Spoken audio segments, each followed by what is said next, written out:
Hey, folks, thanks for joining me. Critical Thinker here with just an article I wanted to cover. I'm not going to do the weekly news Friday anymore simply because it drags on for far too long. And who wants to watch 45 minutes worth of news? I don't.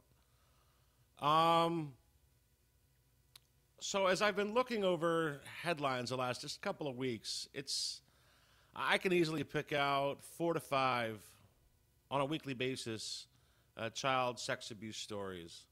And the ones that typically make the headlines have your typical players involved: coaches, teachers, clergy. In fact, there was another ring in England that was busted. 1,000 kids were involved, and it's the typical cops knew and did nothing. Cops were involved. Helps to conceal the characters involved. And to me, I'm just not going to cover that anymore simply because it's the same story, a different town, different city, same result. You have a few arrests, nothing really happens, and what's left in their wake are just victims with no recourse. And it's frustrating. So what I'm going to do, I found this story. I'll do a reverse 180. And we'll cover it from a potential victim standpoint. So here's this kid. He's a former Disney star. We know about Disney. Arrested in connection with 4 armed robberies. I'm not going to play the video. So basically, this kid, Adam Hicks, 25 years old, is driving around Burbank with his girlfriend and someone else in the car, and they're just basically doing stick-ups, going up to people, armed robbery. A couple people got away. Long story short, they were arrested, and they're being held on bond of $350,000 bail.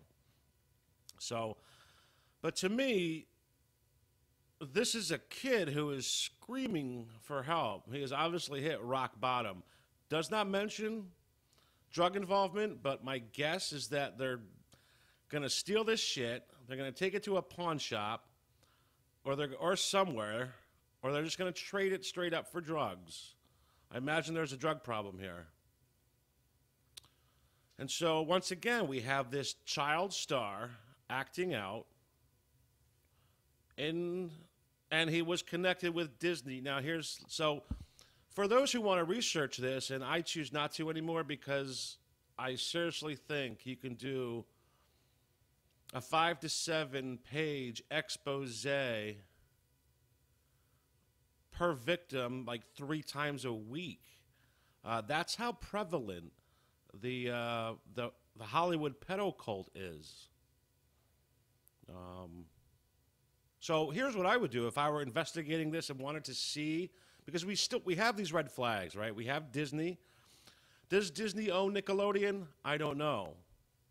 But if Disney uses Nickelodeon as a distribution company for their shows, then there would be that connection. But all one would need to do